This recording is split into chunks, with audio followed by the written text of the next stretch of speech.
welcome to the Lincolnshire Sports Awards, sponsored, as you know, by Lincolnshire Media. And I love coming back to the county because it always brings back all sorts of memories, and especially this year of all years, 2012, I think, as long as those of us in the room are allowed to be on this earth, when people say 2012, we will smile and we will remember certain moments from this year, whether it's the Olympic Games, whether it's the Paralympic Games, the year of sport.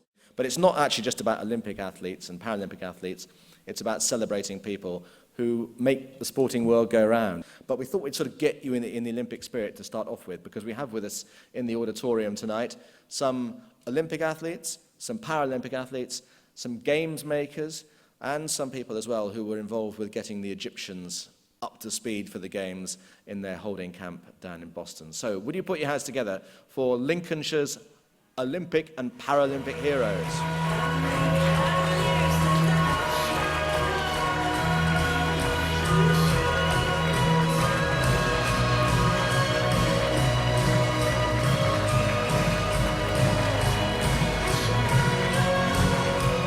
Where do you keep your torch? What now? Yeah, no, I obviously don't know where it is now, but I mean, because the thing about it is, I know, but I do notice actually, I don't know if you've seen that there's a big trade in these on eBay, and there's been a lot of nicked from people's homes, so you've got to look after that because it's worth a lot of money. So where are you keeping it, so we all know where to come and steal it from? Well, I don't know whether I should lie about this or not, but it's under Mum and Dad's bed, actually.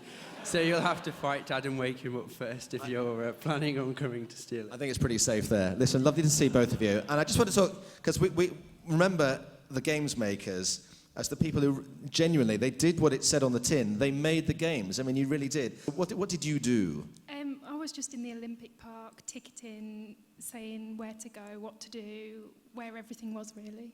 And smiling the whole time. Yeah, smiling, waving, clapping all the time. One follow-on question as well, a serious question, but it is important because it's one of the issues of the year. You know, Sebco said before the whole thing began that he hoped that the Paralympics would redefine the way that the public viewed disability per se, not just in terms of disability sport. Do you sense that? Do you think there has been a shift in public opinion? Yeah, of course there has, and I mean the thing for me is how people actually look at disabled people now and actually don't think that disabled people actually assume they're an athlete straight away. And if anyone watched the closing ceremony of the Paralympics and listened to Sir Philip Craven's closing speech, a 4-year-old relative of himself saw a pirate with one leg in a children's book, and his mum said, "Who's that?" And he says, "Well, Mum, he's got one leg missing. He must be a Paralympian. He didn't assume he'd be a pirate." So that's the attitude that's changed, and Lincolnshire's growing so much, and it's so nice to see, and actually being back in the county. I moved back 9 months ago, and the support from the university I'm now getting is just incredible. And all these sponsors of the nights, I mean, every athlete is sat here just going, I just want to win, don't care about them. But it's down to that, it's down to the corporate backing that's making sport everything.